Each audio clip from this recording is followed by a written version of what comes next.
Bonjour chers auditeurs et téléspectateurs de la chaîne de Nouvelles Julia. Chers auditeurs et téléspectateurs, aujourd'hui, Julia vous présente une courte histoire socio-psychologique intitulée « Hugo le vigoureux et ses trois belles-sœurs, Camera Cash révèle un secret ». Découvrez-la avec nous. J'espère que vous passerez des moments agréables et relaxants sur la chaîne. Dans une maison située en périphérie de Paris, entourée de champs et de forêts, vivait une famille autrefois unie et heureuse. La demeure, bien que spacieuse et lumineuse, portait en elle une atmosphère lourde, comme si les murs eux-mêmes gardaient le souvenir d'un passé tumultueux. Cette maison appartenait à Madame Lemoine, une femme forte et résiliente, qui avait élève seule ses 4 fils après la mort prématurée de son mari. Monsieur Lemoine, un homme travailleur et aimant, avait succombé à une maladie soudaine, laissant derrière lui une famille brise, mais déterminé à avancer. Les 4 frères, bien que très différents les uns des autres, partageaient un lien profond forgé par les épreuves de la vie. L'aîné, Paul, était un homme sérieux et réfléchi, toujours soucieux de bien faire. À 35 ans, il avait réussi dans le domaine des affaires et était devenu un modèle de réussite pour ses frères. Maria-Claire, une institutrice douce et attentionne, Paul semblait avoir tout pour être heureux. Mais derrière son apparence calme et posée, il cachait une certaine froideur émotionnelle, une incapacité à exprimer pleinement ses sentiments qui laissaient souvent clair dans une solitude silencieuse. Le deuxième frère, Marc, était l'opposé de Paul. Impulsif, passionné et parfois colérique, il vivait sa vie avec une intensité qui pouvait être à la fois fascinante et destructrice. À 32 ans, il avait épousé Sophie, une femme séduisante et indépendante, connue pour son charme et son esprit vif. Sophie, avec ses robes élégantes et son sourire énigmatique, attirait les regards partout où elle allait. Mais son mariage avec Marc est loin d'être parfait. Les disputes éclataient souvent, alimentées par la jalousie de Marc et le besoin constant de liberté de Sophie.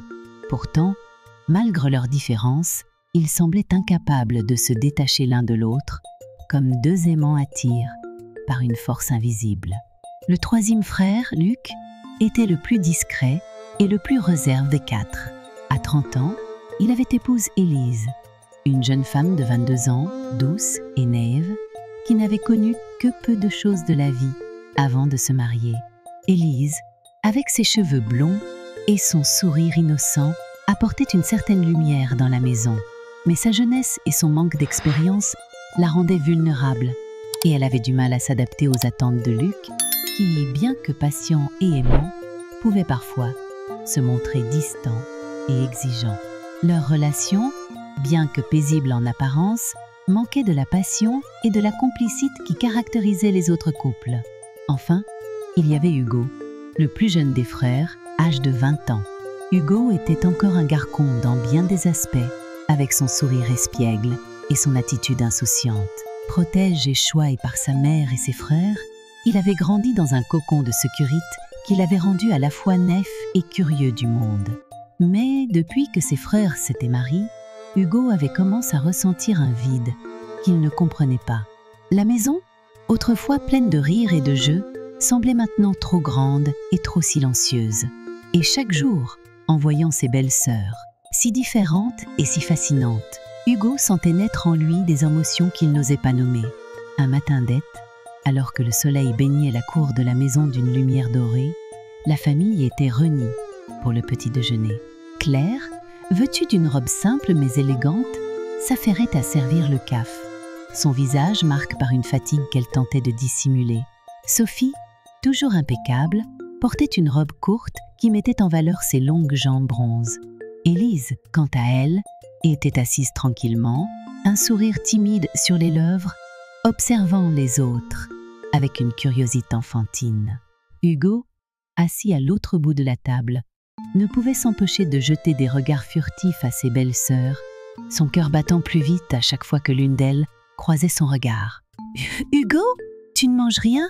demanda Madame Lemoine, sa voix douce, mais ferme. « Si, maman », répondit Hugo en se forçant à sourire. Mais en réalité, il avait perdu l'appétit. Son esprit était ailleurs. perdu dans un tourbillon de pensées et de sensations qu'il ne comprenait pas.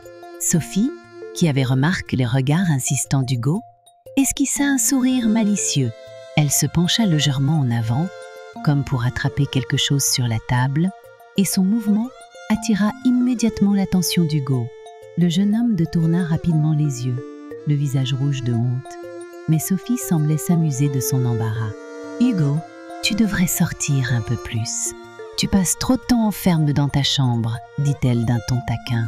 « Oui, peut-être, murmura Hugo, évitant de croiser son regard. Claire, qui observait la scène en silence, posa doucement sa tasse de café. Elle regarda Hugo avec une tendresse mêlée de tristesse. Elle voyait en lui le garçon qu'il était autrefois, insouciant et plein de vie, et elle ne pouvait s'empêcher de se demander ce qui l'avait changé. Peut-être est-ce la solitude, pensa-t-elle. Une solitude qu'elle connaissait trop bien. Après le petit déjeuner, chacun vaqua à ses occupations. Paul partit pour son bureau. Marc et Luc s'occupèrent de quelques travaux dans le jardin, et Madame Lemoine alla faire des courses. Hugo, quant à lui, resta dans sa chambre, allongé sur son lit, les yeux fixes sur le plafond. Il repensait à Sophie, à son sourire, à son parfum. Il repensait à Claire, à sa douceur, à sa gentillesse.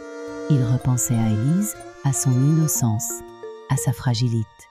Et plus il y pensait, plus il se sentait coupable. Ces femmes étaient les épouses de ses frères, des femmes qu'il devait respecter et protéger. Mais son cœur et son esprit semblaient avoir d'autres plans. L'après-midi, alors que le soleil commençait à décliner, Hugo sortit dans le jardin pour prendre l'air. Il trouva Élise assise sur un banc, un livre à la main. Elle leva les yeux en le voyant approcher et lui sourit. « Tu veux t'asseoir » demanda-t-elle d'une voix douce. « Oui, merci » répondit Hugo en s'asseyant à côté d'elle. Ils restèrent silencieux pendant un moment, écoutant le chant des oiseaux et le bruissement des feuilles dans le vent. Puis Élise parla. « Hugo, tu sembles triste ces derniers temps. Est-ce que tout va bien ?» Hugo hésita, cherchant les mots. « Oui, tout va bien. C'est juste que, parfois, je me sens un peu seule. » Élise posa une main réconfortante sur son bras. « Tu n'es pas seul, Hugo. Nous sommes tous là pour toi. » Son geste, bien que sincère et innocent, fit naître en Hugo une chaleur qu'il n'avait pas ressentie depuis longtemps. Il la regarda, et pour la première fois, il remarqua à quel point elle est belle, avec ses cheveux blonds qui brillaient sous le soleil et ses yeux bleus qui semblaient refléter toute la pureté du monde. Hugo détourna rapidement le regard, honteux de ses pensées. Le soir venu, la famille se réunit pour le dîner. L'atmosphère était détendue, mais Hugo se sentait de plus en plus mal à l'aise. Chaque sourire, chaque regard, chaque geste de ses belles sœurs semblait le hanter. Il savait qu'il devait mettre fin à ses pensées avant qu'elles ne le consument, mais il ne savait pas comment, et au fond de lui, une petite voix lui murmurait qu'il ne voulait pas vraiment y mettre fin. Après le dîner, alors que tout le monde se préparait à aller se coucher, Sophie s'approcha de lui dans le couloir. « Hugo, tu as une minute ?» demanda-t-elle, son sourire énigmatique illuminant son visage. « Oui, bien sûr, » répondit-il, bien qu'il sente son cœur s'accélérer. Sophie le conduisit dans le salon où ils s'assirent sur le canapé. « Hugo, je voulais juste te dire que si jamais tu as besoin de parler, je suis là. Parfois, on a juste besoin de quelqu'un qui écoute, tu sais. » Hugo hocha la tête, incapable de répondre. Il sentait son parfum, voyait la lueur dans ses yeux, et il savait qu'il était en train de franchir une limite qu'il ne pourrait jamais effacer. Cette nuit-là, Hugo ne trouva pas le sommeil. Il resta allongé dans son lit, les yeux ouverts, repensant à Sophie, à Claire, à Élise. Il savait que ce qu'il ressentait était mal, mais il ne pouvait s'en empêcher. Et quelque part, au fond de lui, il savait que ce n'était que le début d'une histoire qui allait changer sa vie et celle de sa famille, à jamais. Les jours passaient, et Hugo, le plus jeune des frères Lemoine, se sentait de plus en plus prisonnier de ses propres pensées. Les belles sœurs qui partageaient son quotidien, chacune avec sa personnalité unique, occupaient son esprit bien plus qu'il ne l'aurait voulu. Il savait que ses pensées étaient interdites, qu'elles allaient à l'encontre de tout ce qu'il avait appris sur la loyauté et la famille. Mais plus il essayait de les repousser, plus elles revenaient, comme une vague qui s'écrase inlassablement sur le rivage. Sophie, la femme de Marc, est celle qui le troublait le plus. Avec son allure confiante et son charme naturel, elle semblait toujours consciente de l'effet qu'elle avait sur les autres, et Hugo n'échappait pas à cette règle. Un après-midi, alors que la maison est rangement calme, Hugo se retrouva seul dans le salon, feuilletant distraitement un magazine. Sophie entra, vêtue d'une robe légère qui épousait parfaitement ses courbes. Elle tenait une tasse de thé à la main et s'assit sur le canapé, juste en face de lui. « Tu es bien silencieux aujourd'hui, Hugo. Quelque chose te tracasse ?» demanda-t-elle, son regard perçant croisant le sien. Hugo détourna les yeux, mal à l'aise. « Non, rien. Je réfléchissais. C'est tout. » Sophie esquissa un sourire, un de ces sourires qui semblaient toujours cacher un secret. « Tu réfléchis beaucoup, pour un garçon de ton âge. Tu devrais profiter de la vie, tu sais. » Elle se pencha légèrement en avant, posant sa tasse sur la table basse. Ce mouvement, bien que banal, attira l'attention d'Hugo, qui sentit son cœur s'accélérer. Il tenta de se concentrer sur le magazine, mais les mots semblaient flous, comme si son esprit refusait de coopérer. Sophie, consciente de son trouble, s'amusa de son embarras. « Tu es vraiment adorable quand tu es jeune », murmura-t-elle avant de se lever et de quitter la piste, laissant derrière elle un Hugo rouge de honte et de confusion. Cette interaction, bien que brève, marqua un tournant pour Hugo. Il réalisa que Sophie jouait avec lui, qu'elle testait ses limites. Et cela le terrifia autant que cela l'attirait. Il savait qu'il devait garder ses distances, mais une partie de lui voulait se rapprocher, comprendre ce qui se cachait derrière ce sourire énigmatique. Quelques jours plus tard, ce fut Claire, la femme de Paul, qui occupa ses pensées. Claire était tout le contraire de Sophie. Douce, discrète et toujours prête à aider. Elle dégageait une aura de sérénité qui apaisait Hugo. Mais derrière cette façade calme, il percevait une tristesse qu'elle ne laissait jamais transparaître. Un soir, alors que tout le monde est occupé, Hugo trouva Claire dans la cuisine, en train de préparer le dîner. Elle semblait perdue dans ses pensées, ses gestes mécaniques trahissant son manque de concentration. « Claire, tout va bien ?»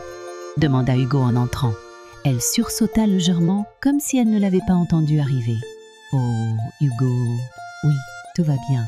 Je pensais juste à des choses. » Hugo s'approcha, inquiet. « Tu es sûr ? Tu as l'air fatigué. » Claire posa le couteau qu'elle tenait et se tourna vers lui, un sourire triste sur les lèvres. « C'est gentil de t'inquiéter, Hugo. Mais je vais bien vraiment. » Il y avait quelque chose dans son regard qui le toucha profondément, une vulnérabilité qu'il n'avait jamais remarquée auparavant. Sans réfléchir, il posa une main sur son épaule. « Si jamais tu as besoin de parler, je suis là. » Claire le regarda, surprise par sa sincérité. « Merci, Hugo. C'est gentil de ta part. » Leur échange fut bref, mais il laissa une impression durable sur Hugo. Il se surprit à penser à Claire de plus en plus souvent, à se demander ce qui la rendait si triste et à vouloir être celui qui lui redonnerait le sourire. Mais il savait que ses pensées étaient dangereuses, qu'elles risquaient de le mener sur un chemin qu'il ne pourrait pas emprunter. Puis il y avait Élise, la jeune épouse de Luc. Avec son innocence et sa douceur, elle représentait tout ce qu'Hugo admirait. Mais c'était précisément cette innocence qui le rendait nerveux. Il avait peur de la blesser, de ternir sa pureté avec ses pensées interdites. Pourtant, il ne pouvait s'empêcher de chercher sa compagnie, de profiter de ces moments où ils étaient seuls. Un après-midi, alors que Luc est au travail, Hugo trouva Élise dans le jardin, en train d'arroser les fleurs. Elle portait une robe simple, et ses cheveux blonds brillaient sous le soleil. En le voyant approcher, elle lui sourit. « Hugo, tu veux m'aider ?»« Bien sûr, » répondit-il, heureux d'avoir une excuse pour passer du temps avec elle. Ils passèrent l'après-midi à travailler ensemble, riant et plaisantant comme deux enfants. Mais à un moment donné, alors qu'ils étaient assis sur l'herbe, une brise légère fit voler une mèche de cheveux d'Élise sur son visage. Sans réfléchir, Hugo tendit la main pour la remettre en place. Leur regard se croisa, et pendant un instant, le temps sembla s'arrêter. Élise rougit et détourna les yeux, mais Hugo sentit son cœur s'emballer. Il savait qu'il devait s'éloigner, mais il était comme un papillon attiré par la lumière, incapable de résister. Ces interactions, bien que innocentes en apparence, marquèrent le début d'un changement profond chez Hugo. Il se sentait pris au piège entre ses désirs et sa conscience, incapable de trouver une issue. Chaque jour, il se promettait de mettre fin à ses pensées. Mais chaque jour, il échouait. Et il ne savait pas combien de temps il pourrait continuer ainsi avant que tout ne s'effondre. Un soir, alors que la maison est plongée dans le silence, Hugo sortit dans le jardin pour prendre l'air. Il espérait que la fraîcheur de la nuit l'aiderait à calmer son esprit. Mais à grande surprise, il trouva Sophie assise sur le banc, une cigarette à la main. Elle leva les yeux en le voyant et lui fit signe de s'approcher. « Tu ne dors pas ?» demanda-t-elle en soufflant une bouffe de fume. « Non, je n'arrivais pas à dormir, » répondit-il en s'asseyant à côté d'elle. Sophie le regarda, un sourire mystérieux sur les lèvres. « Moi non plus. Parfois, la nuit, je me sens tellement seule. » Hugo sentit son cœur se serrer. Il voulait dire quelque chose, mais les mots lui manquaient. Sophie posa une main sur son genou, un geste à la fois réconfortant et troublant. « Tu sais, Hugo, tu es différent des autres. Tu es spécial. » « Sophie, Comment qu'a-t-il? Mais elle posa un doigt sur ses lèvres pour le faire taire. « Chut, ne dis rien. » Leur proximité, l'intensité de son regard, tout cela était trop pour Hugo. Il se leva brusquement, le cœur battant à tout rompre. « Je dois y aller ?» Sophie le regarda partir, un sourire énigmatique sur le visage. Elle savait qu'elle avait semé une graine dans son esprit, et elle est curieuse de voir comment elle allait germer. Hugo passa le reste de la nuit à tourner en rond dans sa chambre, incapable de trouver le sommeil. Il savait qu'il jouait avec le feu, mais il ne pouvait s'empêcher de se demander ce qui se passerait s'il franchissait la ligne. Et ce fut cette pensée, plus que tout, qui le terrifia. Les jours suivants, Hugo tenta d'éviter Sophie, mais elle semblait toujours trouver un moyen de se rapprocher de lui. Claire, de son côté, continuait à lui montrer une gentillesse qui le touchait profondément, tandis qu'Élise, avec sa douceur et son innocence, le faisait se sentir à la fois coupable et vivant. Hugo était pris dans un tourbillon d'émotions contradictoires, incapable de trouver une issue. Un après-midi, alors qu'il était seul dans le salon, Claire entra avec une tasse de thé. « Hugo, tu veux en parler ?» demanda-t-elle, son regard plein de compassion. « En parler de quoi ?» répondit-il, bien qu'il sache exactement de quoi elle parlait, de ce qui te tracasse. « Je vois bien que quelque chose ne va pas. » Hugo hésita, mais le regard de Claire est si sincère qu'il se sentit obligé de répondre. « Je ne sais pas. Parfois, je me sens perdue, comme si je ne savais pas où était ma place. » Claire posa une main sur la sienne. « Tu trouveras ta place, Hugo. Tu es jeune et tu as encore tout le temps du monde. » Son geste, bien que réconfortant, fit naître en Hugo une chaleur qu'il ne comprenait pas. Il la regarda, et pour un instant, il se demanda ce que ce serait d'être celui qui la rendrait heureuse. Mais il repoussa rapidement cette pensée, horrifié par ce qu'elle impliquait. Hugo savait qu'il devait mettre fin à ses pensées avant qu'elle ne le consumât, mais il ne savait pas comment. Et au fond de lui, une petite voix lui murmurait qu'il ne voulait pas vraiment y mettre fin. Les jours s'écoulaient dans un silence tendu au sein de la maison des Lemoine. Les frères, autrefois si proches, semblaient désormais distants, chacun absorbe par ses propres pensées. Les épouses, quant à elles, agissaient comme si tout allait bien, mais leurs regards fuyants et leurs gestes nerveux trahissaient une vérité qu'elles tentaient désespérément de cacher. Hugo, lui, vivait dans une angoisse constante. Il savait que ses actions allaient finir par être découvertes, mais il ne pouvait s'empêcher de céder à ses désirs. Chaque jour, il s'enfonçait un peu plus dans un abîme dont il ne voyait pas d'issue. Paul, l'aîne, fut le premier à remarquer que quelque chose n'allait pas. Claire, sa femme, était devenue distante. Elle évitait son regard, répondait à ses questions par des phrases courtes et passait de plus en plus de temps seule dans leur chambre. Paul, qui avait toujours été absorbé par son travail, se rendit compte qu'il ne connaissait plus vraiment sa femme. Un soir, alors qu'il rentrait plus tôt que d'habitude, il trouva Claire, assise sur le canapé, les yeux fixes sur une photo qu'elle tenait dans ses mains. En s'approchant, il vit qu'il s'agissait d'une photo de famille, prise quelques années auparavant, avant que tout ne commence à changer. « Claire, est-ce que tout va bien ?» demanda-t-il, sa voix pleine d'inquiétude. Elle sursauta, comme si elle ne l'avait pas entendu entrer. « Oui, tout va bien », répondit-elle rapidement, en rangeant la photo. Mais Paul n'était pas convaincu. Il s'assit à côté d'elle et prit sa main. « Tu sais que tu peux tout me dire, n'est-ce pas ?» Claire hocha la tête, mais elle ne dit rien. Paul sentit une boule se former dans son estomac. Il savait qu'elle lui cachait quelque chose, mais il ne voulait pas la brusquer. Il décida de surveiller ses faits et gestes, espérant découvrir ce qui la troublait. Marc, le deuxième frère, était quant à lui en proie à une colère qu'il ne comprenait pas. Sophie, sa femme, avait toujours été indépendante, mais ces derniers temps, elle semblait plus distante que jamais. Elle sortait souvent, prétextant des rendez-vous avec des amis, mais elle ne donnait jamais de détails. Un soir, alors qu'elle se préparait à sortir, Marc ne put s'empêcher de l'interroger. « Tu vas encore voir tes amis ?» demanda-t-il, les bras croisés. Sophie, qui ajustait son rouge à l'œuvre devant le miroir, lui lança un regard agace. « Oui, Marc, tu as un problème avec K ?»« Peut-être que j'en ai un, » répondit-il, sa voix montant d'un ton. « Tu passes plus de temps dehors qu'à la maison. Qu'est-ce que tu fais vraiment ?» Sophie posa son rouge à lèvres et se tourna vers lui, un sourire sarcastique sur les lèvres. « Tu es jaloux, c'est K ? Tu crois que je te trompe ?» Marc serra les poings, essayant de contenir sa colère. « Je ne sais pas ce que je dois croire, mais je te préviens, Sophie. Si je découvre que tu me mens, tu feras quoi, Marc ?» l'interrompit-elle, son ton défiant. « Tu me surveilleras comme un chien de garde. » Marc resta silencieux, mais son regard en disait long. Sophie haussa les épaules et quitta la pièce, le laissant seul avec ses doutes et sa frustration. Luc, le plus calme des frères, observait également des changements chez sa femme, Élise.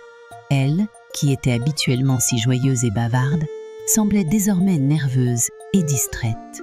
Un soir, alors qu'ils dînaient ensemble, Luc remarqua qu'elle évitait de croiser son regard. « Élise, est-ce que tout va bien ?» demanda-t-il doucement. Elle sursauta, comme si elle ne s'attendait pas à ce qu'il lui parle. « Oui, tout va bien », répondit-elle rapidement, en jouant avec sa fourchette. Mais Luc n'était pas convaincu. Il posa sa main sur la sienne, la forçant à le regarder. « Tu sais que tu peux tout me dire, n'est-ce pas ?» Élise hocha la tête, mais elle ne dit rien. Luc sentit une douleur sourde dans sa poitrine. Il aimait sa femme, mais il sentait qu'elle lui échappait. Il décida de rester vigilant, espérant qu'elle finirait par lui avouer ce qui la troublait.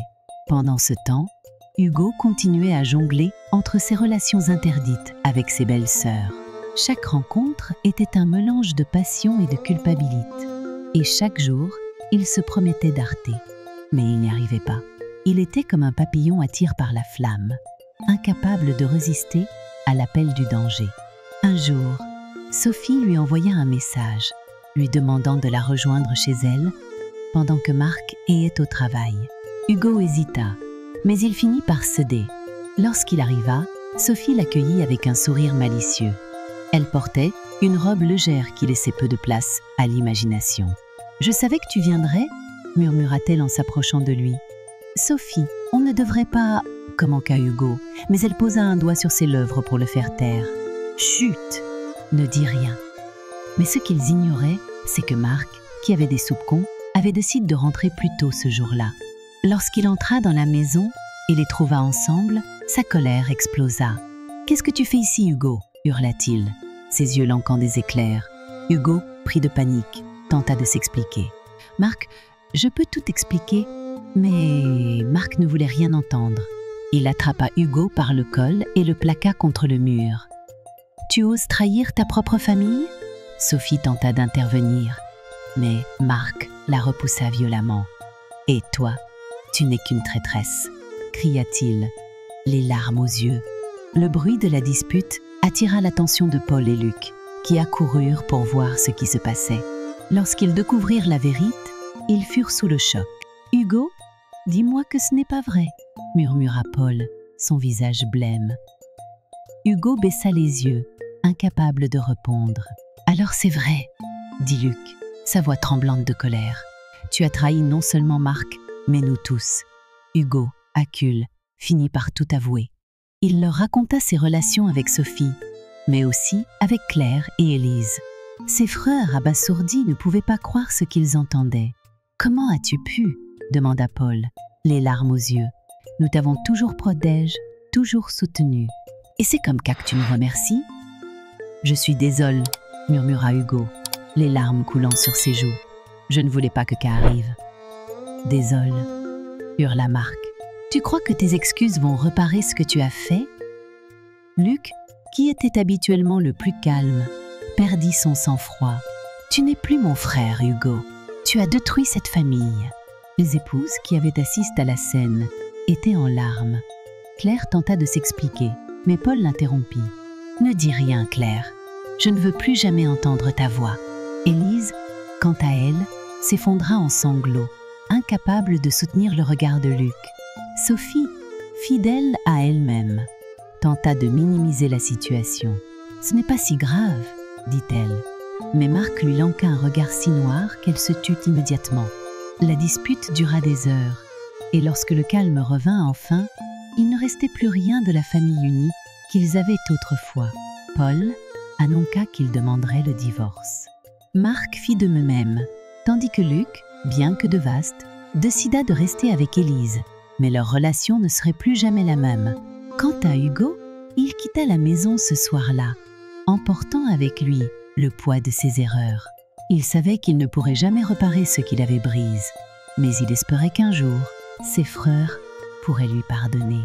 Le silence régnait dans la maison des Lemoine, un silence lourd, oppressant, qui semblait s'infiltrer dans chaque recoin, depuis la nuit où la vérité avait éclaté. Rien n'était plus pareil.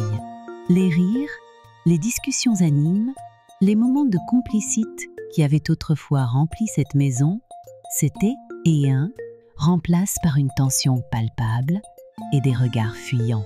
La famille, autrefois unie, n'était plus qu'un champ de ruines, et chacun tentait de survivre au milieu des décombres. Hugo était parti.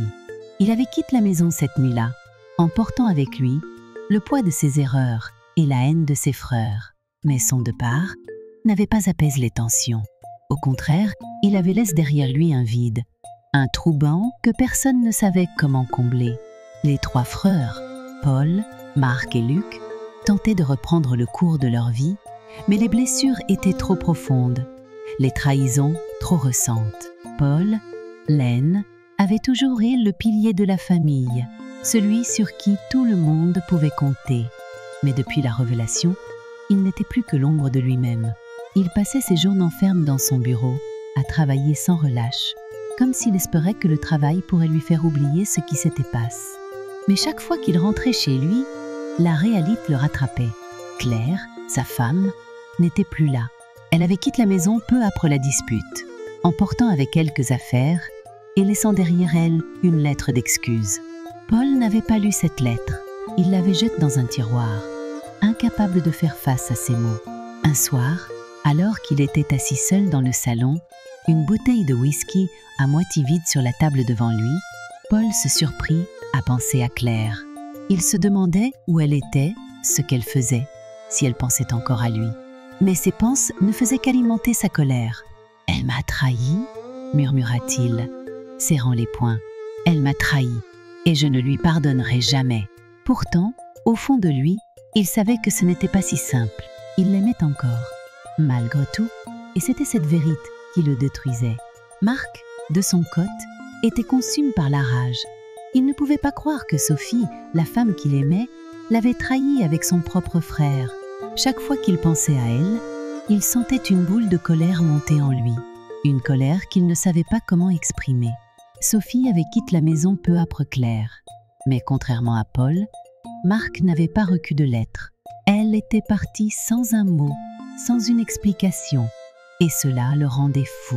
Un jour, alors qu'il rangeait leurs affaires communes, il trouva une photo d'eux prise lors de leur lune de miel. Ils souriaient, heureux, insouciants. Marc sentit sa gorge se serrer. Il déchira la photo en deux et la jeta à la poubelle, mais cela ne suffit pas à apaiser sa douleur. Il se sentait trahi, humilié, et il ne savait pas comment avancer. « Elle ne méritait pas mon amour », se disait-il, mais ces mots sonnaient creux. Malgré tout, une partie de lui espérait qu'elle reviendrait, qu'elle s'excuserait, qu'il pourrait recommencer. Mais il savait que c'était impossible. Luc, le plus jeune des 3 frères, était peut-être celui qui souffrait le plus. Contrairement à Paul et Marc, il avait décidé de rester avec sa femme, Élise. Mais leur relation n'était plus la même. Luc, autrefois si calme et patient, était devenu froid et distant. Il ne pouvait pas s'empêcher de repenser à ce qu'elle avait fait, à la façon dont elle l'avait trahi avec Hugo. Chaque fois qu'il la regardait, il voyait son sourire, sa douceur, mais il voyait aussi la trahison, et cela le rendait fou. Élise, de son côté, faisait tout son possible pour regagner la confiance de Luc. Elle lui préparait ses plats préférés, elle lui écrivait des lettres d'excuses, elle essayait de lui parler, mais rien ne semblait fonctionner. Luc restait silencieux, ferme, comme s'il avait érigé un mur entre eux. Un soir, alors qu'ils dînaient en silence, Élise posa sa fourchette et le regarda. « Luc, je suis désolée. Je sais que ce que j'ai fait est impardonnable, mais je t'aime. Je veux qu'on surmonte qu'à ensemble. » Luc leva les yeux vers elle, et pour la première fois depuis des semaines, il parla. « Tu m'as brise, Élise, tu m'as brise, et je ne sais pas si je pourrai jamais te pardonner. » Ces mots, bien qu'honnêtes, furent comme un coup de poignard pour Élise. Elle baissa les yeux, les larmes coulant sur ses joues. Elle savait qu'elle avait tout détruit, mais elle ne savait pas comment réparer les choses. Pendant ce temps, Hugo errait de ville en ville, essayant de fuir son passe. Mais peu importe où il allait, il ne pouvait pas échapper à ses souvenirs. Chaque nuit, il rêvait de ses frères, de leurs regards pleins de colère et de déception. Il rêvait de Claire, de Sophie, d'Élise et de tout ce qu'il avait perdu. Il savait qu'il ne pourrait jamais revenir en arrière, mais il ne savait pas comment avancer. Un jour, alors qu'il travaillait dans un petit café, il entendit une conversation entre 2 clients. Ils parlaient de la famille Lemoine, de la façon dont elle s'était effondrée après le départ d'Hugo. « C'est une tragédie », disait l'un d'eux. Ils étaient si proches, et maintenant, ils ne se parlent plus. Hugo sentit une boule se former dans sa gorge. Il savait que c'était de sa faute, que c'était lui qui avait détruit sa famille. Mais il ne savait pas comment réparer les choses. Après des mois d'errance, Hugo décida de retourner chez lui. Il savait que ses frères ne l'accueilleraient pas à bras ouverts, mais il devait essayer. Il devait leur montrer qu'il était désolé, qu'il voulait changer. Lorsqu'il arriva devant la maison, il sentit son cœur s'accélérer. Tout semblait si familier, mais en même temps si différent. Il frappa à la porte, et ce fut Luc qui ouvrit. « Qu'est-ce que tu fais ici ?» demanda-t-il, son ton glacial. « Je suis venu m'excuser », répondit Hugo, sa voix tremblante. « Je sais que ce que j'ai fait est impardonnable, mais je veux essayer de réparer les choses. » Luc le regarda pendant un long moment, puis il ouvrit la porte en grand. « Entre !» Hugo entra, et il fut frappé par le silence qui régnait dans la maison. Paul et Marc étaient assis dans le salon, leurs visages fermes. Hugo s'approcha d'eux, son cœur battant à tout rompre. « Je suis désolé, dit-il, les larmes aux yeux. Je sais que je vous ai trahi, que j'ai détruit notre famille. Mais je veux changer, je veux regagner votre confiance. » Paul le regarda, son expression indéchiffrable. « Tu crois que des excuses suffisent ?» demanda-t-il. « Tu crois que tu peux effacer tout ce que tu as fait avec quelques mots ?»« Non, » répondit Hugo. « Je sais que ça ne suffira pas, mais je veux essayer. » Marc, qui était resté silencieux jusqu'à présent, se leva. « Tu nous as détruits, Hugo. Tu as détruit nos mariages, notre famille. Comment veux-tu qu'on te pardonne ?» Hugo baissa les yeux, incapable de répondre. Il savait que Marc avait raison, mais il espérait qu'avec le temps, il pourrait trouver un moyen de se réconcilier. Luc, qui observait la scène, prit la parole. « Peut-être qu'on ne pourra jamais te pardonner, Hugo, mais si tu veux vraiment changer, tu devras le prouver. Pas avec des mots, mais avec des actions. » Hugo hocha la tête. détermine. Il savait que ce ne serait pas facile, mais il était prêt à tout pour regagner la confiance de ses frères. Il savait qu'il avait un long chemin à parcourir, mais il était prêt à faire le premier pas. 3 ans s'étaient écoulés depuis la nuit où tout avait basculé. 3 longues années durant lesquelles Hugo avait tenté de fuir son passe, de se reconstruire loin de la maison familiale. Mais peu importe où il allait, peu importe combien de kilomètres il mettait entre lui et sa famille, les souvenirs le poursuivaient. Les regards de ses frères, pleins de colère et de déception, hantaient ses nuits. Les visages de Claire, Sophie et Élise, marqués par la douleur et la honte, ne cessaient de revenir dans ses pensées. Hugo savait qu'il ne pourrait jamais échapper à ce qu'il avait fait. Et un jour, il comprit qu'il devait affronter son passe, peu importe le prix. C'est ainsi qu'il se retrouva devant la maison familiale, un sac à la main et le cœur lourd. La maison semblait inchangée, mais quelque chose dans l'air était différent. Elle paraissait plus sombre, plus froide, comme si les murs eux-mêmes portaient le poids des événements passés. Hugo hésita un instant, puis il prit une profonde inspiration et frappa à la porte. Le bruit résonna dans le silence, et pendant un moment, il crut que personne ne viendrait. Mais finalement, la porte s'ouvrit et il se retrouva face à Luc. Luc, le plus jeune des 3 frères, avait toujours été le plus calme, le plus pose. Mais aujourd'hui, son visage était marqué par la fatigue et la durette. Ses yeux, autrefois pleins de douceur, et froids et méfiants. « Qu'est-ce que tu fais ici ?» demanda-t-il, sa voix tranchante. Hugo baissa les yeux, incapable de soutenir son regard. « Je suis revenu pour m'excuser, pour essayer de réparer ce que j'ai fait. » Luc le fixa un long moment, puis il ouvrit la porte en grand. « Entre, mais ne t'attends pas à un accueil chaleureux. » Hugo entra, et il fut frappé par le silence qui régnait dans la maison. Elle semblait vide, dépourvue de la chaleur et de la vie qui l'avaient autrefois caractérisée. Dans le salon, Paul et Marc y étaient assis, leurs visages fermes. Paul, laine, avait l'air plus vieux, ses traits marqués par le stress et la tristesse. Marc, quant à lui, semblait consumé par la colère. Ses poings serrés sur ses genoux. Hugo s'avança lentement, sentant le poids de leur regard sur lui. « Alors, tu es revenu ?» dit Paul, sa voix froide et distante. « Pourquoi ?» Hugo déglutit, cherchant ses mots. « Je sais que ce que j'ai fait est impardonnable. Je sais que je vous ai trahis, que j'ai détruit notre famille, mais je veux essayer de réparer les choses. Je veux regagner votre confiance. » Marc éclata de rire, un rire amer et plein de mépris. « Regagner notre confiance. Tu crois que c'est aussi simple, K? Tu crois qu'on peut oublier ce que tu as fait? » « Non, » répondit Hugo, les larmes aux yeux. « Je sais que K ne suffira pas, mais je suis prêt à tout pour essayer. » Paul, qui était resté silencieux, se leva lentement. « Tu nous as détruits, Hugo. Tu as détruit nos mariages, notre famille. Tu as brisé quelque chose qui ne pourra jamais être repart.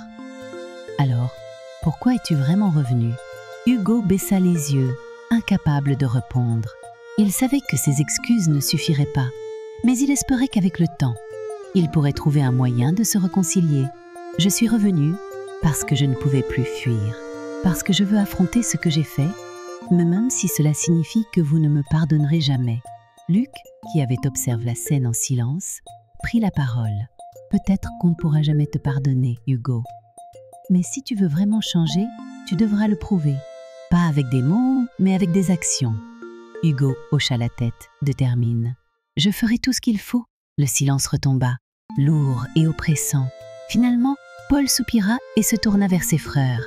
Peut-être qu'il mérite une chance. Pas pour nous, mais pour lui-même. Marc serra les poings, mais il ne dit rien. Luc, quant à lui, hocha la tête. Très bien. Mais sache que ce ne sera pas facile. Les jours suivants furent difficiles pour Hugo. Il tenta de se rendre utile, de montrer qu'il était sincère dans sa volonté de changer. Il aida Luc avec les travaux de la maison, accompagna Paul dans ses courses et tenta même de parler à Marc, bien que ce dernier l'ignore la plupart du temps. Mais malgré ses efforts, il sentait que la tension ne diminuait pas. Ses frères lui parlaient à peine, et lorsqu'il le faisait, c'était avec froideur et méfiance. Un jour, alors qu'il travaillait dans le jardin avec Luc, ce dernier brisa le silence. Tu sais, Élise a beaucoup souffert après ton départ. Elle a essayé de recoller les morceaux, mais je n'ai jamais pu lui pardonner. Hugo baissa les yeux, honteux. Je suis désolé. Luc, je ne voulais pas. Ne dis pas que tu ne voulais pas, l'interrompit Luc. Tu savais exactement ce que tu faisais. Hugo ne répondit pas. Il savait que Luc avait raison. Il avait agi égoïstement, sans penser aux conséquences. Et maintenant, il devait vivre avec ce poids. De son côté, Paul tentait de reconstruire sa vie. Il avait repris contact avec Claire, mais leur relation restait tendue. Ils se voyaient parfois pour discuter, mais Paul ne pouvait s'empêcher de repenser à sa trahison. Un soir, alors qu'ils dînaient ensemble, Claire lui prit la main. « Paul, je sais que ce que j'ai fait est impardonnable, mais je t'aime et je veux qu'on essaie de recommencer. » Paul la regarda, son cœur partage entre l'amour et la douleur. « Je ne sais pas si je peux, Claire, mais je suis prêt à essayer. » Marc, quant à lui, restait enfermé dans sa colère. Il refusait de parler de Sophie, refusait même de prononcer son nom. Mais un jour, alors qu'il rangeait des affaires, il trouva une lettre qu'elle lui avait laissée. Il hésita, puis il l'ouvrit. Les mots de Sophie étaient pleins de regrets et d'excuses, mais aussi d'amour. Marc sentit sa gorge se serrer. Il savait qu'il ne pourrait jamais oublier ce qu'elle avait fait, mais une partie de lui voulait lui pardonner, voulait lui donner une seconde chance. Les semaines passèrent, et peu à peu, les tensions commencèrent à s'apaiser. Hugo continuait à travailler dur, à montrer qu'il était sincère. Ses frères, bien que toujours méfiants, commencèrent à lui parler davantage. Un soir, alors qu'ils dînaient ensemble, Paul leva son verre. « À la famille ?» dit-il, un sourire timide sur les lèvres. Hugo sentit une chaleur envahir son cœur. Pour la première fois depuis longtemps, il sentit qu'il avait une chance de reconstruire ce qu'il avait détruit. Mais il savait que le chemin serait long. Il savait qu'il ne pourrait jamais effacer ce qu'il avait fait. Mais il est déterminé à essayer. Parce que, malgré tout, la famille était ce qui comptait le plus pour lui.